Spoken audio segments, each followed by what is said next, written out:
फुटबलका महान खेलाडी पेलेको 82 वर्षको उमेरमा ब्राजिलमा निधन, अन्त्येष्टि आगामी मंगलबार गरिने। पार्टी अध्यक्ष तेस्रो पटक प्रधानमन्त्री भए पनि माओवादी केन्द्रका नेता कार्यकर्तामा खुसीको सञ्चार हुन सकेन। पटक पटक सत्तामा पुग्दा समेत पार्टी कमजोर हुँदै गएको भन्दै चिन्ता व्यक्त। राष्ट्रिय स्वतन्त्र पार्टीको सत्ता सहयात्रालाई लिएर चासो बढ्दै, उत्साह सहित उदाएको नयाँ शक्ति भएकाले सन्देहको लाभ लिनुपर्ने विश्लेषण। विगतको तुलनामा नेपालको हवाई यात्रा सुरक्षित हुँदै गएको सरकारी अधिकारीको भनाई। आइकाओ पछि ईयूको सुरक्षा सूचीबाट हट्ने दिनको प्रतीक्षा। रुसद्वारा युक्रेनका विभिन्न शहर लक्षित दर्जनौं क्षेप्यास्त्र प्रहार, कम्तीमा 4 जनाको मृत्यु। र इल्चे विरुद्ध 2-0 को जितसँगै एटलेटिको मड्रिड स्पेनिस ला लिगा फुटबलको तेस्रो स्थानमा उक्लियो। एटलेटिको बिल्बाओ र रियल बेटिस बीच गोलरहित बराबरी।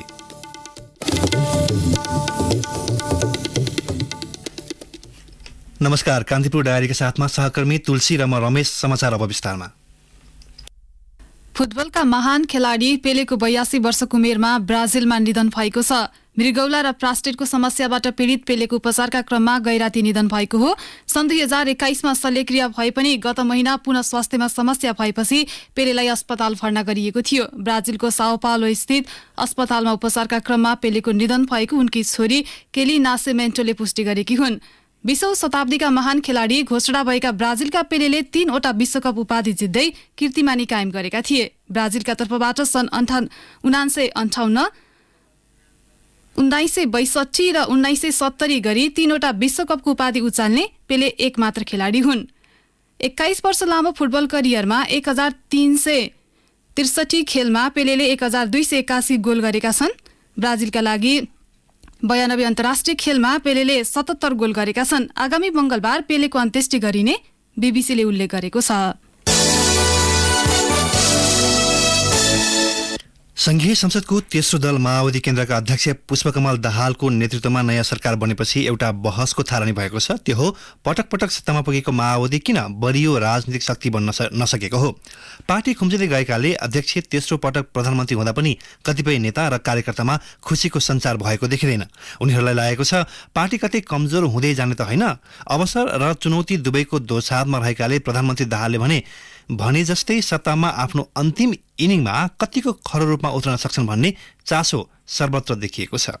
नेपाली कांग्रेस नेतृत्वको गठबन्धनमा प्रधानमन्त्रीको भागभण्डा नमिलेपछि एमालेको समर्थन लिन बालकोट पुगेका दाहाल खाली हात फर्किनु परेन। नेकपा विभाजनपछि उत्पन्न आक्रोश र असन्तुष्टि भुलेर एमाले सहितका दलको समर्थन प्राप्त गर्दै दाहाल तेस्रो पटक प्रधानमन्त्री भएका छन्। तर आफ्नो पार्टी अध्यक्ष मुलुकको कार्यकारी प्रमुख हुँदै सत्ताको बागडोर सम्हाल्न पुगेको अवस्था माओवादी केन्द्रकै कतिपय नेताका लागि प्रियकर लागेको छैन। लगातार सत्तामा बस्दा समेत पार्टी कमजोर हुँदै गएको दृष्टान्त सहित माओवादी का नेताहरूले दाहालको सत्तारोहणलाई लिएर असन्तुष्टि जनाइरहेका छन्। उनीहरू मध्येका एक हुन् युवा नेता लेखनाथ न्युपाने। उनी भन्छन् ६५ पेज पछि निरन्तर सरकारमा छौं यो रूपमा, तर हाम्रो संगठन चाहिँ ओह्रालो लागिराख्दा एकचोटि सरकार भन्दा बाहिरबाट 5 वर्षको अभ्यास गर्दा फेरि संगठनमा सकारात्मक प्रभाव पार्छ या यथा स्थिति रहन्छ भन्ने कुरो क्याल्कुलेसन गरिसके मात्रै यो कुरोको चाहिँ एउटा निष्कर्ष निकाल्न सकिन्छ। कारण यसचोटि चाहिँ सरकार बाहिर बस्ने 3टा कारणले भन्ने म थियो। तर अब संसदवादी पार्टी भइसकेपछि सरकार भन्दा बाहिर बस्ने भने चाहिँ कल्पना भन्दा बाहिर आएको हुनुपर्छ। 10 वर्षीय सशस्त्र द्वन्द्वको राप र तापमा 2064 को पहिलो संविधान सभा निर्वाचनबाट पहिलो शक्तिका रूपमा उदाएको माओवादी केन्द्र 2079 सालको आम निर्वाचनसम्म आइपुग्दा तेस्रो दलमा खुम्चिएको छ। द्वन्द्वको समय होस् वा शान्तिपूर्ण राजनीतिमा दाहाल राष्ट्रिय राजनीतिको केन्द्रमा देखिने गरेका छन्। पार्टी कमजोर हुँदा पनि आफ्नो प्रभाव कायमै राख्न दाहाल सफल भएको भन्दै माओवादी भित्र त्यसलाई उनको रणनीति र चातुर्यतासँग जोडेर हेर्ने तबका नभएको होइन। तर सांगठनिक रूपमा कमजोर बन्दै गएको शक्ति माओवादी केन्द्र 2064 पछिको पहिलो संविधान सभा पश्चात छिन्न भिन्न भयो। समय क्रममा मोहन वैद्य, डाक्टर बाबुराम भट्टराई, नेत्र विक्रम चन्द, रामबहादुर थापा, टोपबहादुर राई माझी, लेखराज भट्ट लगायतका कैयौं नेता कार्यकर्ताले बाटो बदलिसकेका छन्। त्यसैले 5 दलीय गठबन्धनमा समाहित भएर चुनाव लडे पनि अपेक्षाकृत नतिजा नआएको टिप्पणीहरू भइरहेका छन्। अझ कतिपय नेताले अहिलेको अवस्था अवस्थामा सरकारको नेतृत्व थप चुनौती हुन सक्ने बताएका छन्। नेता हरिबोल गजुरेल भन्छन्, सरकार सब पार्टी पहिला ठिक हुनु पर्यो नि त। पार्टी ठिक भए सरकार ठिक हो, त्यसले काम गर्न सजिलो हुन्छ होइन, सफल हुन्छ। पार्टीलाई व्यवस्थित गर्नु पर्यो। पार्टी कमजोर भएर हामी स्थिति अलि कमजोर भएको चुनावमा पनि हिजो पनि चुनौती चाहिँ आज पनि छ होइन। अब त्यो अवसर पनि हो, चुनौती पनि हो। सरकारमा दाहालको पहिलो नेतृत्व त्यति उपलब्धिमूलक हुन सकेन। 2065 सालमा पहिलो ठूलो दलको नेताका हैसियतमा प्रधानमन्त्री बनेका दाहाल तत्कालीन प्रधान सेनापति रुक्माङ्गद कटुवाललाई हटाउन खोजेपछि आफै बहिर्गमनमा पर्दै 9 महिनामै सरकारबाट बाहिरिए। दोस्रो पटक 2073 सालमा कंग्रेसको नेतृत्वमा प्रधानमन्त्री भएपछि 2074 सालमा स्थानीय तहको निर्वाचन सम्पन्न गर्दै दाहालले सहजै सत्ता हस्तान्तरण गरेका थिए। अहिले फेरि कंग्रेस नेतृत्वको गठबन्धन त्यागेर एमालेसँग मिल्न गएपछि सार्वजनिक वृत्तबाट मात्र होइन, पार्टी भित्रैबाट असन्तुष्टिका स्वर सुनिएका छन्। माओवादी केन्द्रकी नेता अञ्जना विसुङले नेतृत्वको आकस्मिक निर्णयले तल्लो तहका नेता कार्यकर्तामा थप समस्या आउन सक्ने बताउँछिन्। एउटा वैचारिकताको जगमा बसेर त काम गरेको त देखिएन। हेर्नुहोस्, नेतृत्वहरूलाई गिभ एन्ड टेककै रूपमा काम गर्नुभयो अहिलेसम्म पनि। शीर्षस्थ नेताहरूले चाहिँ कसरी बुझ्नुहुन्छ, तर अहिलेको कोलिसनमा चाहिँ फेरि पनि यो हो है भनेर बुझाउनु पनि पर्या छ। यहाँबाट भाग्न पनि सकिएको छैन। यो चाहिँ चिन्ताको विषय भयो। यसो त 2074 मा सम्पन्न प्रतिनिधि सभा निर्वाचनमा 23 सिटमा खुम्चेको नेपाली कंग्रेसका सभापति शेरबहादुर देउवालाई नेकपा विभाजन पछिको परिवर्तित अवस्थामा प्रधानमन्त्री बन्न सहयोग गर्दै दाहालले सत्ता सहयात्रा गरेका थिए। तर नेकपामा हुँदा त्यति बेलाका अध्यक्ष केपी ओलीसँग आलोपालो प्रधानमन्त्रीको सहमति कार्यान्वयन नभएपछि पार्टी नै विभाजनको शिकार भएको थियो। 2079 मंसिर 4 को निर्वाचनपछि फेरि देउवासँग आलोपालोको पहिलो चरणमा प्रधानमन्त्री हुन नपाएको झोकमा दाहालले समीकरण नै फेरेका हुन् र 7 दलको समर्थनमा 2.5 वर्षपछि एमाले अध्यक्ष ओलीलाई प्रधानमन्त्रीमा समर्थन गर्ने शर्तमा सिंहदरबार प्रवेश गरेका दाहालका लागि अवसर र चुनौती दुवै रहेको विश्लेषण गरिएको छ। चुनावमा एकाएक लोकप्रियता कमाएर सत्ता साझेदारीका लागि तयार भएका नयाँ शक्तिसँगको सहकार्य दाहाललाई सबैभन्दा बढी चुनौतीपूर्ण हो भनिन्छ। राजनीतिक विश्लेषक हरि रोकाले भने, नीति कार्यक्रम बनाउँदाखेरि अलिक प्रोग्रेसिभ र ग्रासरुट ओरिएन्टेड तपाईँको चाहिँ बनाएर लिएर गयो भने उनी आफू पपुलर हुन्छन्। यदि भएनन् वा उनले तपाईँको चाहिँ अहिलेको जस्तो क्राइसिस छ, इकोनोमिक क्राइसिस छ, सोशल क्राइसिस छ, मतलब एक हिसाबले तपाईँको चाहिँ कल्चरल क्राइसिस भइसकेको छ होइन। धनाढ्यहरूको हातमा तपाईँको चाहिँ इलेक्सन गइसक्यो। त्यस हिसाब किताबले अलि फेरि ग्रासरुट फर्काउने हो भने नयाँ नीति कार्यक्रमहरू लिएर आउनु पर्ने हुन्छ। त्यो सम्भवतः त्यस्तो गर्छन् भन्ने चाहिँ लाग्दैन। राजनीतिमा युटर्न गर्न माहिर भनिएका दाहालले तेस्रो पटक प्रधानमन्त्री हुँदा पनि क्षणभरमै राजनीतिक कदम फेर्न सक्ने आफ्नो पुरानै शैलीलाई अवलम्बन गरेका छन्। फरक विचार र पृष्ठभूमि भएका दलहरूसँगको सत्ता सहकार्यलाई निरन्तरता दिन दाहाल खरो रूपमा उत्रिन सक्छन् वा सक्दैनन् भन्ने पक्षलाई बढी चासोको रूपमा हेरिएको छ। किनकि कुनै बेला क्रान्तिकारी र परिवर्तनका सम्भागको पहिचान बनाउँदै सिंहदरबारलाई परिवर्तन गर्न तम्सिएका दाहाललाई उल्टै सिंहदरबारले फेरि दिएको टिप्पणी स्वाभाविक ठानिएको छ। रेडियो कान्तिपुरका लागि सन्तोष गन्धर्व। नवनियुक्त मन्त्री ज्वालाकुमारी शाह शपथपछि सोमबार सिधै लाजिमपाटी स्थित एक होटलमा जानुभयो। 12-3बाट प्रतिनिधि सभा सदस्य निर्वाचित उहाँले काठमाडौँमा डेरा लिनु भएको छैन। होटलमा 2 दिन बिताएर उहाँ सरकारी निवास पुल्चोक सर्नु भएको छ। पुल्चोकमै बिहान बेलुका कार्यकर्तासँग भेटघाट गरिरहनु भएको छ। शाहका लागि कहिले मन्त्रालय तोकिन्छ टुङ्गो छैन। विश्वासको मत लिएपछि मात्र सरकार विस्तार गर्ने सत्ता साझेदार दलको तयारी रहेकाले उहाँ लामै समय बिना विभागीय हुने सम्भावना छ। उहाँले भन्नुभयो, मैले खोजेर मन्त्री बनाइएको होइन, पार्टी अध्यक्षले बनाउनुभयो। अब कुन मन्त्रालय दिने हो उहाँहरूले नै निर्णय गर्नुहुन्छ। जनमत पार्टीको प्रतिनिधित्व गर्दै मन्त्री बनेका अब्दुल खानको पनि मन्त्रालय तोकिएको छैन। धनकुटाबाट निर्वाचित एमालेका राजेन्द्र शाहले बिना विभागीय मन्त्रीका रूपमा सोमबार शपथ लिनुभएको थियो। पुल्चोक स्थित सरकारी निवासमा सरिसक्नु भएको उहाँले पनि मन्त्रालय तोकिएको छैन। बैतडीबाट निर्वाचित एमालेका दामोदर भण्डारी पनि बिना विभागीय मन्त्री हुनुहुन्छ। 8 सदस्यीय मन्त्री परिषदमा 4 मन्त्री शाह, भण्डारी, राई र खानको जिम्मेवारी तोकिएको छैन, जसका कारण शपथसँगै सरकारी सेवा उपभोग गर्न थालेका उहाँहरूलाई कामकाज थाल्न उहाँहरूले नपाउनु भएको हो। सरकारलाई समर्थन गरेका दलहरूबीच भागभण्डा बाँकी रहेकाले सरकारलाई कुन मन्त्रालय दिने भन्ने टुङ्गो लाग्न बाँकी रहेको एमालेका एक नेताले बताए।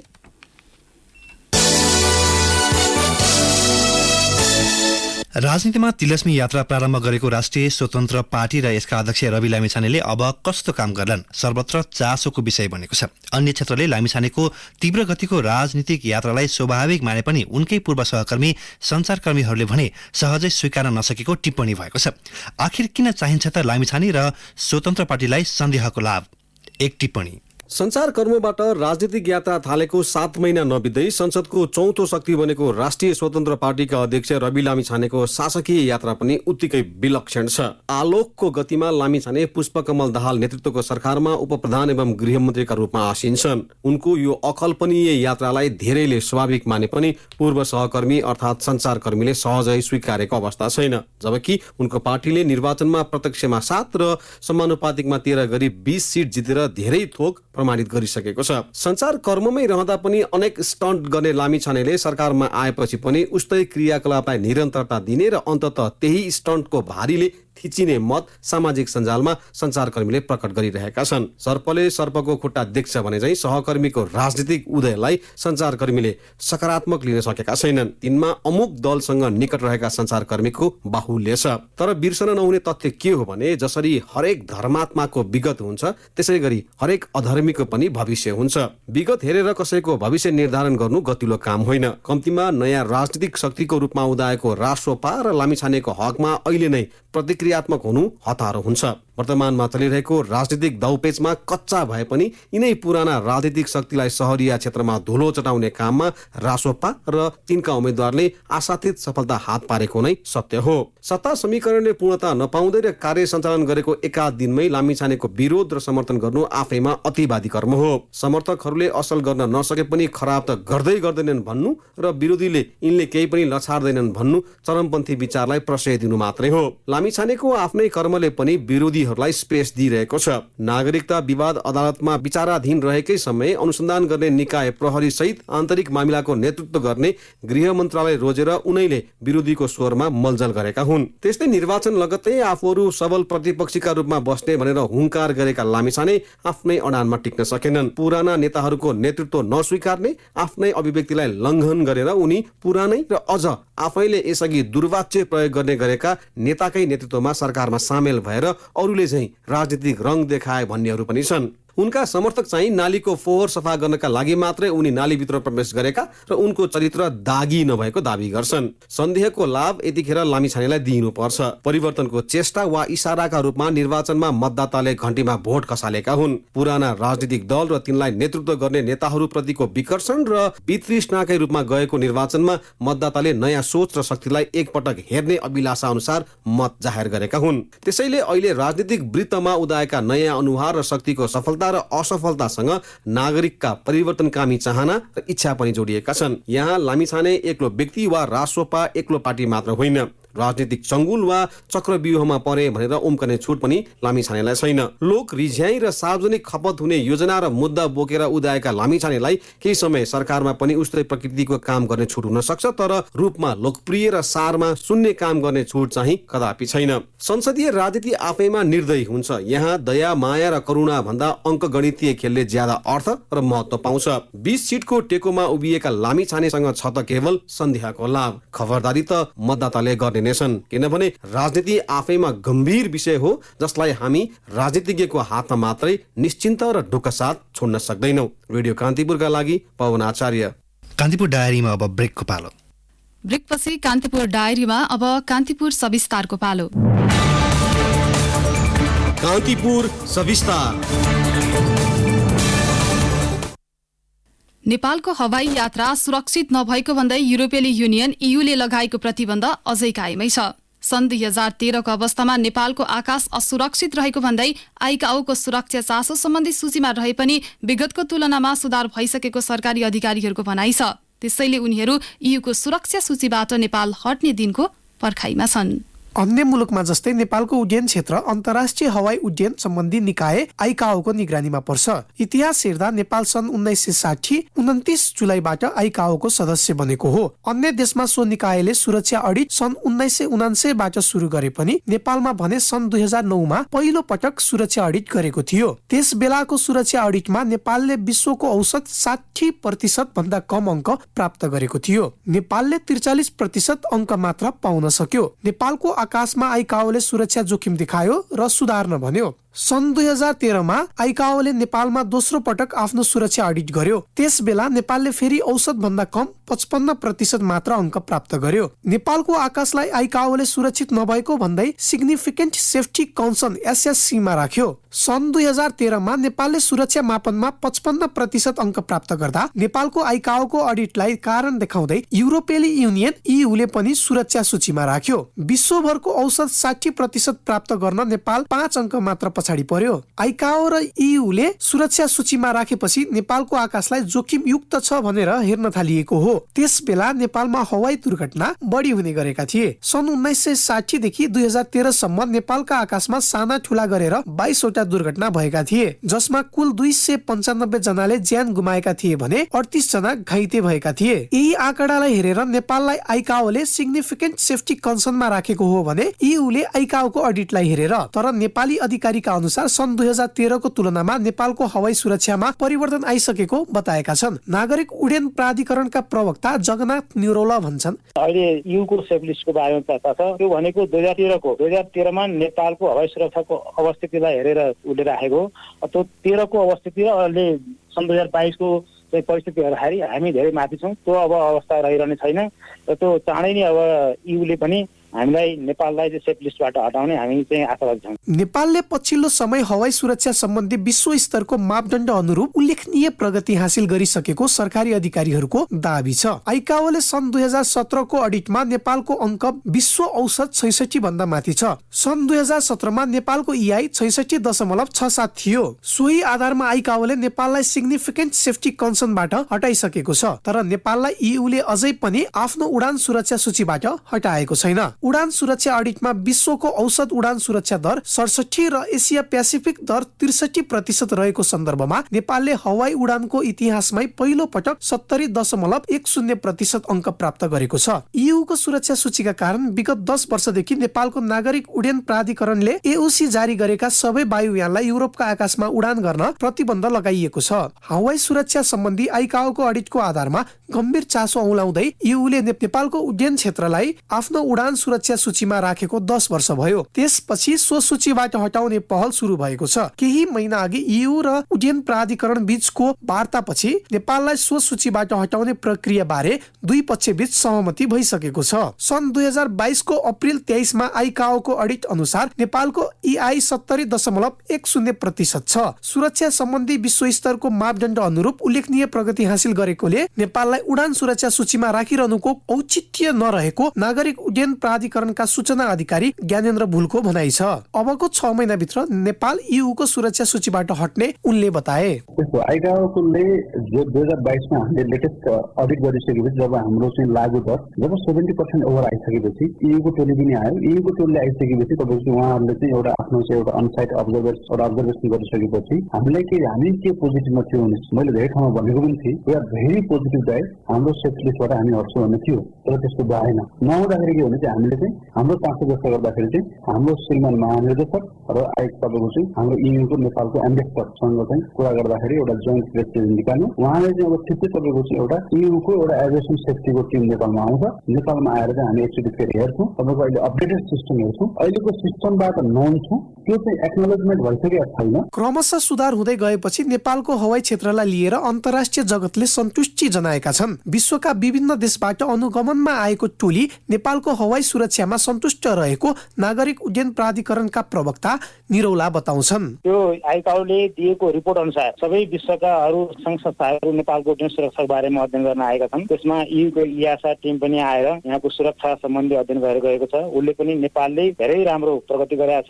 यो सुरक्षा क्षेत्रमा नेपालले यो अवधिमा गरेको उपलब्धि एकदम चाहिँ उल्लेखनीय छ। हामीले सन्तोषजनक व्यक्त गरेको छ। त्यस्तै अमेरिकन एजेन्सीबाट पनि नेपालको उड्डयन सुरक्षा बारेमा अध्ययन भएको छ। उहाँहरू पनि यसमा नेपालले गरेको प्रगतिको बारेमा चाहिँ सन्तुष्ट हुनुहुन्छ। नेपालको हवाई सुरक्षाको विषयलाई भूराजनीतिकसँग समेत जोडेर हेर्ने गरिएको छ। नेपालले चीनसँग 6 वटा विमान खरिद गरे लगतै EU को प्रतिबन्धको सामना गर्नु परेको दाबी सरकारी अधिकारीहरूले गर्ने गरेका छन्। राष्ट्रिय ध्वजावाहक नेपाल वायु सेवा निगमले एसिया र युरोपका गन्तव्यमा उडान गर्ने योजना सहित 2 वटा वाइड बडी ल्याएको थियो, तर ती जहाज EU को सुरक्षा सूचीबाट नहटेसम्म युरोपेली आकाशमा उड्न पाउने छैनन्। त्यसैले नेपाली अधिकारीहरू युरोपका आकाशमा नेपाली विमान उडेको हेर्ने व्यग्र प्रतीक्षामा छन्। रेडियो कान्तिपुरका लागि मनिष अधिकारी।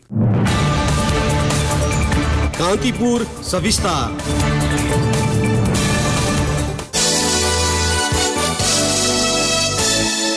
यसअघि प्रसारित समाचारमा धनकुटाबाट निर्वाचित एमालेका राजेन्द्र राई हुनुपर्नेमा अन्यथा भएकोमा सच्याएको छ। अब बाँकी प्रसङ्ग। राजनीतिक दलका नेता, बहालवाला तथा पूर्व प्रशासकको सुरक्षा र सवारी चालकका रूपमा खटिँदै आएका 221 सुरक्षाकर्मी फिर्ता भएका छन्। गृह मन्त्रालयले कार्यविधि विपरीत खटिएका सुरक्षाकर्मीलाई 48 घण्टाभित्र फिर्ता गर्न मंगलबार नेपाल र सशस्त्र प्रहरी मुख्यालयले निर्देशन दिएपछि नेपाल प्रहरीका 103 र सशस्त्र प्रहरीका 118 जना फर्किएका हुन्।